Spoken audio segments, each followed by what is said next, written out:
Hello friend, तो स्वागत है आपका हमारा यूट्यूब चैनल में। तो आज से हम स्टार्ट करने वाले हैं आरबीएसई कक्षा 6 की एक्सरसाइज 2.3 को करेंगे। इससे पहले हमने पूरी एक्सरसाइज 1 को कर लिया है और 2.2 तक हमने कर लिया है, जिसके हमने उदाहरण भी किए हैं और एक्सरसाइज भी की है। उससे पहले मैं आपको बता दूं, अगर आप हमारे चैनल पर नए हैं तो चैनल को सब्सक्राइब कर सकते हैं, वीडियो को लाइक कर सकते हैं, क्योंकि यहाँ पे कक्षा 6 से लेकर कक्षा 10 तक आरबीएसई और एनसीईआरटी की सभी मैथ की क्लासों को यहाँ पे करवाया जाएगा। और अगर आप केवल मैथ की क्लास देखना चाहते हैं तो एक और हमारा चैनल है जो है, तो इस नाम से भी हमारा दूसरा चैनल है शैलेंद्र राजपूत मैथ के नाम से। तो आप उस पर केवल मैथ के वीडियो देखेंगे। तो अगर आप केवल मैथ की तैयारी करना चाहते हैं, आपको पता होगा कि रीट में जो क्वेश्चन हैं वो कक्षा 6 से और कक्षा 10 तक ही पूछे जाते हैं मैथ के। तो हो सकता है इस बार अगर कोर्स चेंज कर दिया है तो वो एनसीईआरटी से भी पूछें। तो याद रखिएगा, मैं आरबीएसई और एनसीईआरटी दोनों को ही कराऊंगा, और उसके अलावा कुछ हमारी लक्ष्य के भी क्वेश्चन रहेंगे, तो कुछ ऐसे कंपटीशन के क्वेश्चन भी अपन रखेंगे। लेकिन एनसीईआरटी और आरबीएसई को हम पूरे डिटेल से आपके लिए कराएंगे। तो अगर आप शैलेंद्र राजपूत चैनल को भी सब्सक्राइब कर लें तो उससे ये फ़ायदा रहेगा कि आपको यहाँ पे केवल मैथ की क्लास मिलेगी, लेकिन इस चैनल पे आपको मैथ की शायद यहाँ से आगे क्लास कम ही मिले, क्योंकि ज़्यादातर क्लास हैं वो उसी चैनल पर डाल दी जाएंगी। और यहाँ पे आपको राजस्थान जीके और साइकोलॉजी के वीडियो ज़्यादा देखने को मिल सकते हैं। तो स्टार्ट करते हैं अपनी एक्सरसाइज 2.3 को। सबसे पहले हम एग्जाम्पल्स करेंगे। देखिए एग्जाम्पल 1 में कह रहा है कि आशा, निशा और श्याम के पास क्रमशः 14 मीटर, 35 मीटर व 21 मीटर लंबे रिबन के रोल हैं।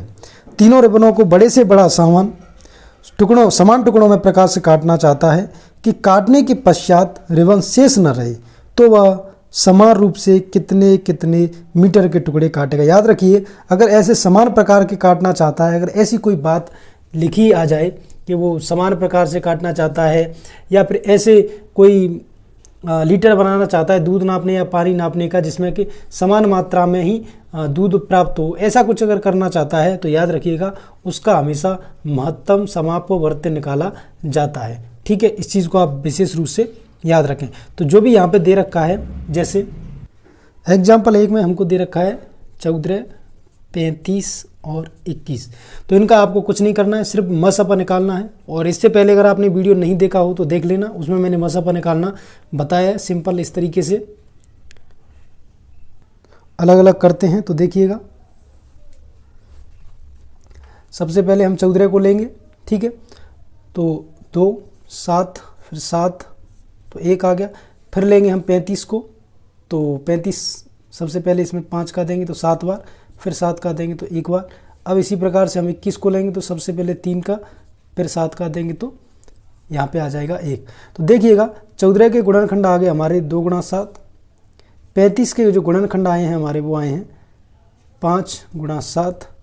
और हमारे जो 21 के गुणनखंड आए हैं वो आए हैं हमारे 3 गुणा 7। आपको क्या करना है, मसअपा में हमेशा याद रखिएगा, मसअपा में हमेशा कॉमन चीज़ ली जाती है। ठीक है, इस चीज़ को आपको पता होगा, मैंने पहले वाले वीडियो में सब कुछ करा दिया है। तो देखिएगा तीनों में कौन सा कॉमन है, 7, तो इसका मसअपा कितना हो जाएगा 7। यानी जो समान लंबाई की जो वो प्राप्त करना चाहता है रिबन, उसकी जो लंबाई होगी जो सभी के समान प्राप्त होगी वो होगी 7 मीटर।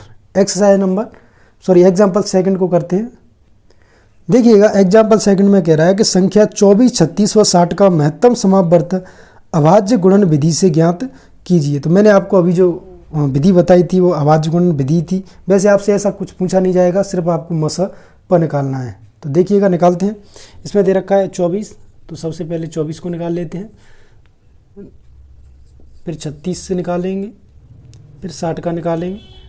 ठीक है, तो देखिएगा ये 12 आ गया, ये 2 से करेंगे तो 6 आ गया, ये 3 से करें फिर दोबारा 2 से करेंगे 3 आ गया, फिर 3 से करेंगे तो 1।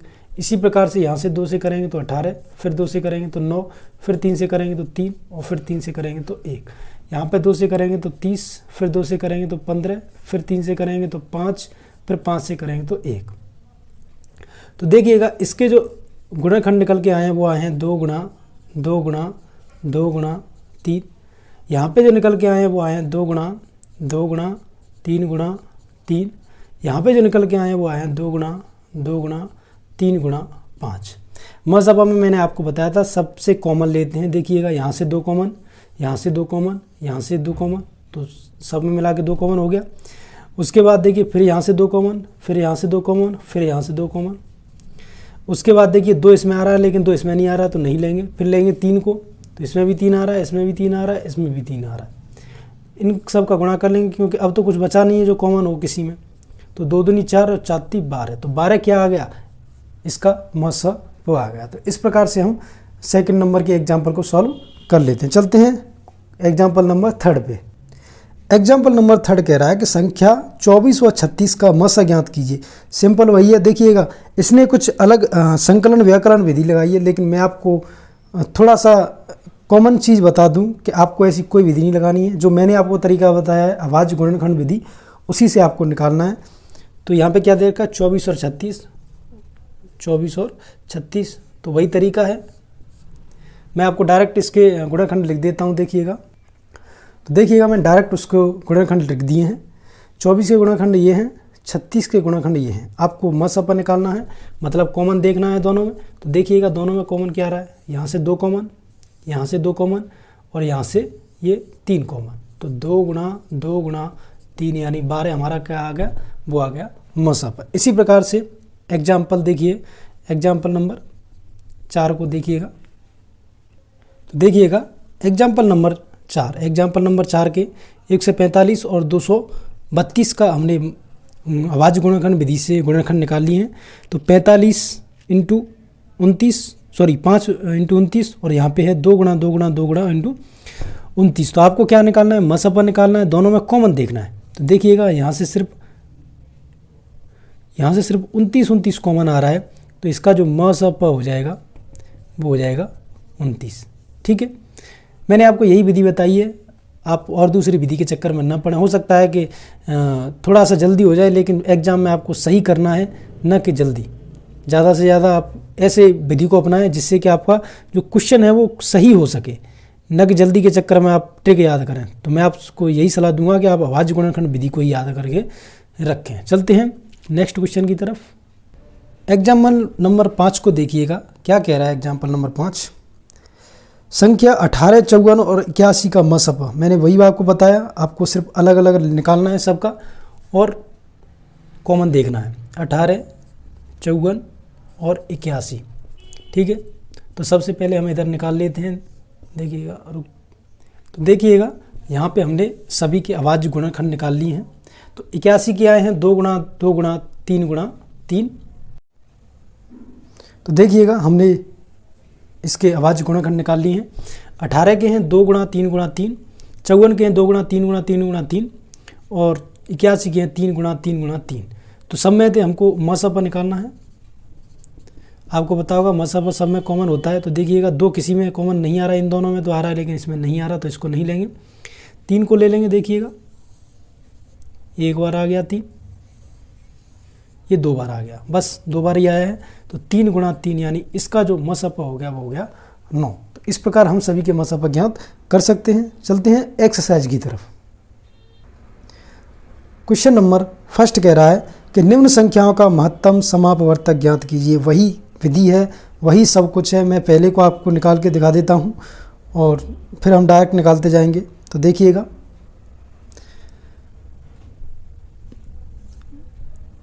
36 और 84 यहाँ पे हम निकाल लेते हैं। देखिएगा 36 का 2 18, फिर 2 तो 9, फिर 3 तो 3 और फिर यहाँ पे 3 तो 1। तो इसके आगे 2 गुणा 2 गुणा 3 गुणा 3। अब निकालते हैं हम 84 के। तो देखिएगा 84 के अभाज्य गुणनखंड कैसे निकालेंगे। 2 से भाग दिया तो 4 और 2, फिर 2 से दिया तो 21, फिर 3 से दिया 7 और फिर 7 से दिया तो 1। तो यहाँ पे आ गया 2 गुणा 2 गुणा 3 गुणा 7। हमको पता है कि हमको निकालना है मसपा यानी महत्तम समापवर्त निकालना है। कॉमन निकालेंगे तो इसमें देखिए 2 भी कॉमन आ रहा है, यहाँ पे भी 2 कॉमन आ रहा है और यहाँ पे 3 कॉमन आ रहा है। उसके अलावा कोई कॉमन नहीं आ रहा। तो 2 गुणा 2 गुणा 3 यानी ये हो गया 12। 12 क्या हो गया हमारा मसपा। ठीक है, इसी प्रकार से हम सभी के निकाल लेंगे। मैं आपको इसको कराने के बाद लास्ट करा देता हूँ। तो देखिएगा क्वेश्चन पहले का हमने लिख लिया है, सेकंड नंबर और थर्ड नंबर। तो 28 और 42 में अगर अपन देखें, क्वेश्चन नंबर सेकंड को देखिए, तो वहाँ पे 28 और 42 की बात करें तो 28 के अभाज्य गुणनखंड ये है, 42 के अभाज्य गुणनखंड ये है। तो हम मसा पर डायरेक्ट निकाल लेते हैं, कॉमन देखते हैं। देखिएगा यहाँ पे 2 कॉमन, ठीक है, और यहाँ पे 7 कॉमन, यानी 2 गुणा 7 यानी 14 आ गया यहाँ से। यहाँ पे देखें तो 13 का 13 ही होगा अभाज्य गुणनखंड, ठीक है। यहाँ पे 26 का 2 गुणा 13 हो जाएगा, 52 का 2 गुणा 2 गुणा 13 हो जाएगा। तो यहाँ पे अगर मसपा की बात की जाए तो यहाँ पे हो जाएगा, तीनों में देखिएगा कौन सा कॉमन है, सिर्फ 13 कॉमन है, तो इसका जो मसप हो जाएगा वो भी 13 ही हो जाएगा। अब चलते हैं क्वेश्चन नंबर नेक्स्ट की ओर। देखिएगा क्वेश्चन नंबर पहले का ही चौथा देखते हैं। यहाँ पे 5वां मैंने दोनों लिख लिए हैं, दोनों के अभाज्य गुणनखंड लिख लिए हैं। 15 के अभाज्य गुणनखंड होंगे 3 गुणा 5, 35 के होंगे 5 गुणा 7 और 40 के होंगे 2 गुणा 2 गुणा 5। हमको कॉमन देखना है, मतलब मसपा निकालना है, ठीक है। तो देखिएगा मसपा क्या क्या कॉमन आ रहा है। 3 किसी में कॉमन आ रहा है, नहीं आ रहा है। 5 कॉमन आ रहा है, देखिए इसमें भी है, इसमें भी है, इसमें भी है, लेकिन 7 भी नहीं आ रहा है, तो इसका मसपा हो जाएगा 5। इसी प्रकार से लास्ट वाला क्वेश्चन है, ये अच्छा क्वेश्चन है, मैं इसको गुड लगा देता हूँ। पूरी एक्सरसाइज में यही क्वेश्चन बढ़िया है अगर क्वेश्चन नंबर फर्स्ट में बात करें तो, क्योंकि देखिएगा 23 का अगर अभाज्य गुणनखंड निकालेंगे तो वो 23 ही आएंगे, 31 के अभाज्य गुणनखंड 31 ही आएंगे, और 93 के अभाज्य गुणनखंड आएंगे वो आएंगे 3 गुणा 31।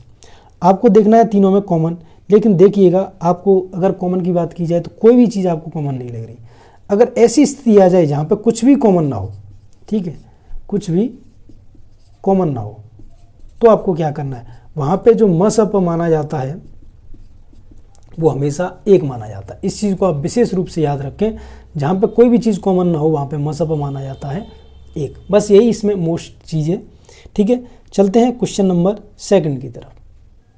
देखिएगा क्वेश्चन नंबर सेकंड में जो उसका भी पहला पॉइंट है, उसमें क्या दे रखा है कि आपको बताना है मसपा किसका बताना है, 2 क्रमागत संख्याओं का, ठीक है। 2 क्रमागत संख्याएं हैं, उनका आपको मसपा ज्ञात करना है। तो अपने मन से कोई भी आप मान सकते हैं संख्या, जैसे मान लीजिए मैंने मान ली 2 और 3 क्रमागत हैं, या मान लीजिए किसी ने 4 5 मान ली, कोई भी मान ली, आपकी मर्जी है, 13 14 मान लो, कोई भी मान लो, लेकिन क्रमागत माननी है।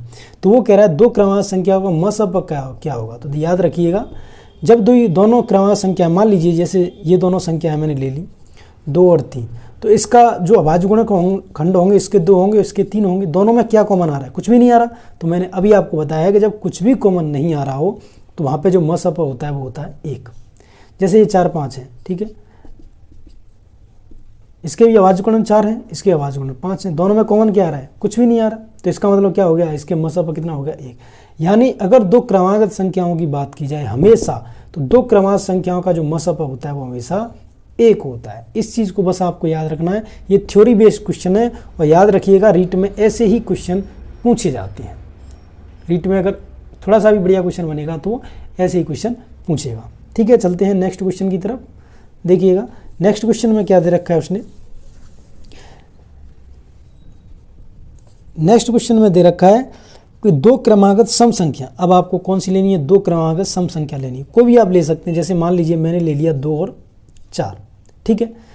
आप कोई भी ले सकते हैं, 6 और 8 ले लीजिए, ठीक है, 10 और 12 ले लीजिए, कोई भी ले लीजिए, लेकिन क्रमागत सम संख्या होनी चाहिए। तो देखिएगा मैं इनका मसपा निकालता हूँ। तो ये मैंने 2 लिख लिया, ये 4 लिख लिया, इसके अभाज्य गुणनखंड 2 आ गए, और इसके अभाज्य गुणनखंड 2 और 2 4 आ गए, ठीक है।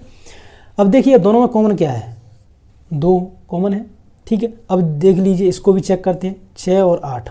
देखिएगा इसका 2 गुणा 3 हो गए अभाज्य गुणनखंड, और इसको हो गए 2 गुणा 2 गुणा 2।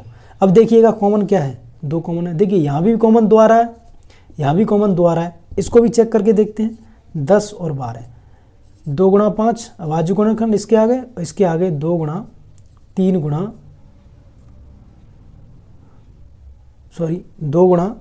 2 गुणा 3, ठीक है। अब देखिएगा यहाँ पे भी क्या कॉमन आ रहा है, 2, तो इसका भी मसपा कितना आ गया, 2। यानी सीधी आपको याद रखना है, अगर कोई भी 2 क्रमागत सम संख्या है, ठीक है, सम संख्याएं हैं, तो याद रखिएगा उनका जो मसपा आएगा ना, मसपा हमेशा कितना आएगा, 2। ये याद रखने की चीज़ है, कुछ नहीं है, सिर्फ आपको याद रखना है, ठीक है। चलते हैं नेक्स्ट क्वेश्चन की तरफ। क्वेश्चन नंबर दूसरे का ही थर्ड नंबर देखते हैं, देखिएगा। तीसरा कह रहा है दो क्रमागत विषम संख्याओं का मसपा ज्ञात करना है। तो वही है, आप कोई भी ले लीजिए, दो क्रमागत विषम संख्या ले लीजिए। मैंने ले लिया 3 और 5 को, ठीक है। आप 7 और 9 को ले सकते हैं, आप 13 और 15 को ले सकते हैं, कोई भी ले सकते हैं, वो आपकी मर्जी है। तो देखिएगा यहाँ पे मैं आपको बता दूँ, ये 3 लिख लिया, ये 5 लिख लिया, इसके अभाज्य गुणनखंड 3 हो गए, इसके अभाज्य गुणनखंड 5 हो गए। दोनों में कॉमन क्या आ रहा है? कुछ भी नहीं आ रहा, तो मसपा क्या हो जाएगा? 1। इसी प्रकार से 7 देखिए, ये 7 लिख लिया, ये 9 लिख लिया मैंने। 7 के अभाज्य गुणनखंड 7 हो गए, लेकिन 9 के 3 गुणा 3 हो गए। देखिएगा दोनों में कुछ कॉमन आ रहा है, कुछ भी नहीं आ रहा, तो इसका मतलब मसपा क्या हो जाएगा? 1। याद रखिएगा। इसी प्रकार देखिए 13 और 15, 13 के अभाज्य गुणनखंड 13 आ गए और 15 के आ गए 3 गुणा 5। क्या कुछ कॉमन आ रहा है? नहीं आ रहा। इसका मतलब मसपा कितना हो जाएगा? 1। याद रख, बस आपको यही चीज़ याद रखनी है कि अगर दो क्रमागत विषम संख्या हैं तो उनका मसपा हमेशा 1 आएगा। ये चीज़ है जो आपको ध्यान में रखनी है और याद रखनी है। इसी से क्वेश्चन सॉल्व होंगे, ठीक है। तो चलते हैं अब थ्योरी वाले क्वेश्चन की तरफ, क्वेश्चन नंबर 3 की तरफ। देखिएगा क्वेश्चन नंबर 3 क्या कह रहा है कि एक फर्श की चौड़ाई है वो 25 मीटर और लंबाई है वो 30 मीटर है। ऐसा सबसे लंबी रस्सी की लंबाई ज्ञात कीजिए जो कमरे की लंबाई और चौड़ाई को पूरा पूरा नाप सके। मैंने आपको बताया था जहाँ पे समानता की बात आ जाए ना, जैसे ये कह रहा है कि पूरा पूरा माप सके। अगर पूरा पूरा माप सके मतलब समानता की बात हो रही है। समानता की जहाँ पे बात आ जाती है वहाँ पे हम निकालते हैं हमेशा म स। तो मैंने आपको बताया कि जहाँ पे समानता की बात की जाए या पूरा पूरा निकालना जाए कुछ, या फिर ऐसी बात की जाए कि समान लंबाई की ऐसी कोई छड़ ज्ञात करनी है जिससे कि नापा जा सके, तो ऐसी जगह पे हमेशा मसपा निकाला जाता है। इस चीज़ को आप विशेष रूप से याद रखें, वहाँ पे है वो मसपा निकाला जाता है। बस ये चीज़ याद रखनी है आपको और कुछ भी याद नहीं रखना है। जैसे यहाँ पे आपको कुछ नहीं करना है, 25 का और 30 का मसपा निकालना है। आपको पता है 25 के गुणनखंड 5 और 5 होते हैं, जबकि 30 के गुणनखंड 2 गुणा 3 गुणा 5 होते हैं। तो दोनों में जो कॉमन है वो है 5। तो यहाँ पे जो मसपा आ जाएगा वो कितना आ जाएगा? 5। मतलब क्वेश्चन को देखिए, वो कह रहा है ना कि ऐसी सबसे लंबी रस्सी की लंबाई ज्ञात कीजिए जो कमरे की लंबाई और चौड़ाई को पूरा पूरा नाप सके। तो ऐसी रस्सी की लंबाई हो जाएगी 5 मीटर, ठीक है। चलते हैं क्वेश्चन नंबर 4 की तरफ। क्वेश्चन नंबर 4 कह रहा है कि 3 टैंकरों में क्रमशः 96 लीटर, 100 लीटर और 144 लीटर तेल आता है। उस बर्तन का अधिकतम माप क्या होगा जो तीनों टैंकों को पूरा पूरा भर दे? देखिए मैंने आपको कहा ना पूरा पूरा भर दे, इसका मतलब वहाँ पे भी किसकी बात की जा रही है? मसपा की। ऐसे ही क्वेश्चन है जो रीट में पूछे जाते हैं। तो आपको क्या करना है? 96, 100 और 144 का आपको निकालना है मसपा। तो याद रखिएगा, मैं अभाज्य गुणनखंड विधि से निकाल लेता हूँ। यहाँ पे देखिएगा, तो देखिएगा यहाँ पे जो इनके अभाज्य गुणनखंड से जो अभाज्य गुणनखंड निकल के आए, 96 के आए हैं ये वाले, 100 के आ गए हैं ये, और 144 के आ गए हैं ये। तो आपको क्या करना है? कॉमन देखना है। तीनों में क्या देखना है? कॉमन देखना है। वही हमारा क्या हो जाएगा? मसपा, ठीक है। तो देखिएगा सभी में 2 2 आ रहा है, तो इस 2 को ले लिया। फिर द्वारा से भी 2 कॉमन आ रहा है, फिर द्वारा से 2 को ले लिया। अब 2 को नहीं लेंगे क्योंकि यहाँ पे 5 आ रहा है, यहाँ पे 2 नहीं बचा है, इसलिए अब 2 को नहीं लेंगे। 3 को देखते हैं, देखिए 3 इसमें नहीं आ रहा है तो इसको भी नहीं लेंगे। तो याद रखिएगा जो हमारा मसपा आ जाएगा वो आ जाएगा 2 गुणा 2, यानी हमारा मसपा आ जाएगा 4, ठीक है। यानी वो कह रहा है ना कि बर्तन का अधिकतम माप ज्ञात क्या होगा जो तीनों टैंकरों को तेल को पूरा पूरा भर दे, तो उसका माप होगा 4 लीटर, ठीक है। ये आपको याद रखना है, आपको कुछ नहीं करना। ऐसी अगर बात पूछी जाए कि समान लंबाई की कोई छड़ ज्ञात करनी है या समान लीटर ज्ञात करने का कोई ऐसा मापक यंत्र चाहिए जो कि सभी को समान भर दे, तो वहाँ पे आपको मसपा निकाला जाता है। ऐसा आपको याद रखना है। मैंने ये अभाज्य गुणनखंड निकाले हैं और इनमें से मसपा निकाल के और यहाँ पे उसको रख दिया, बस आपका आंसर आ गया। तो चलते हैं आज के लास्ट क्वेश्चन की तरफ। देखिएगा क्वेश्चन नंबर 5 क्या कह रहा है, ध्यान से पढ़िएगा इसको। क्वेश्चन नंबर 5 कह रहा है 36 मीटर, 54 मीटर, 90 मीटर की दूरियों को नापने के लिए बड़ी से बड़ी किस लंबाई की रस्सी की आवश्यकता होगी? ठीक है, बड़ी से बड़ी किस लंबाई की रस्सी की आवश्यकता होगी जो कि क्या कर दे? दूरियों को नाप दे। किसको? 36 को, 54 को और 90 मीटर को। तो देखिएगा कुछ नहीं करना है, वही जो हालात थे वो पहले से वही करना है आपको। मतलब आपको मसप ही निकालना है। तो देखिएगा 36, दूसरा है 54 और तीसरा है 90। ठीक है, इसका आपको क्या निकालना है, मसप निकालना है। तो यहाँ पे मैं गुणनखंड लिख देता हूँ। देखिएगा इसके गुणनखंड क्या हो जाएंगे, 2 गुणा 2 गुणा 3 गुणा 3 3। ठीक है, यही हो जाएंगे। अब इसके लिखने हैं तो देखिएगा इसके क्या हो जाएंगे, 2 गुणा 2 गुणा 3 गुणा 3 गुणा 3। देखिएगा, तो देखिएगा सबके ये अभाज्य गुणनखंड है। 54 के हो जाएंगे 2 गुणा 3 गुणा 3 गुणा 3 और 90 के हो जाएंगे 2 गुणा 3 गुणा 3 गुणा 5। बस आपको क्या करना है, तीनों का मसप निकालना है, मतलब कॉमन देखना है। देखिए यहाँ से कॉमन आ रहा है 2, ठीक है, यहाँ से 2 नहीं कॉमन आएगा क्योंकि इसमें 2 नहीं है तो इसको छोड़ देंगे। 3 देखते हैं, देखिएगा 3 यहाँ पे भी कॉमन आ गया, फिर दोबारा से फिर 3 कॉमन आ गया। तो देखिएगा इसका जो मसप हो जाएगा वो हो जाएगा हमारा 2 गुणा 3 गुणा 3, यानी ये हो जाएगा 3 3 का 9 और 9 दूनी 18। तो ये क्या हो जाएगा 18 मीटर। इसकी अगर नाप ले ली जाए तो वो क्या होगा, बड़ी से बड़ी लंबाई की रस्सी हो जाएगी जो कि सभी की दूरियों को समान रूप से माप देगी, जो बड़ी से बड़ी होगी। तो याद रखना, ऐसे क्वेश्चनों में सिर्फ आपको मसप निकालना होता है। बस यही कॉन्सेप्ट आपके दिमाग में रहना चाहिए, सभी क्वेश्चन आपके सॉल्व हो जाएंगे। रीट में तो ज़्यादातर ऐसे ही सवाल पूछे जाते हैं, बहुत ही ज़्यादा इजी सवाल पूछे जाते हैं। ठीक है, तो ये हमारी जो एक्सरसाइज थी वो यहाँ पे समाप्त हो गई है। वीडियो अच्छा लगा हो तो लाइक कर देना और चैनल को सब्सक्राइब जरूर कर लेना। अगर आप केवल मैथ की वीडियो देखना चाहते हैं तो हमारे दूसरे चैनल शैलेंद्र राजपूत मैथ पर जाके हमें सब्सक्राइब कर सकते हैं चैनल को, जहाँ पे आपको सिर्फ मैथ के वीडियो ही देखने को मिलेंगे। तो मिलते हैं आपको नेक्स्ट वीडियो में, तब तक के लिए जय हिंद जय भारत।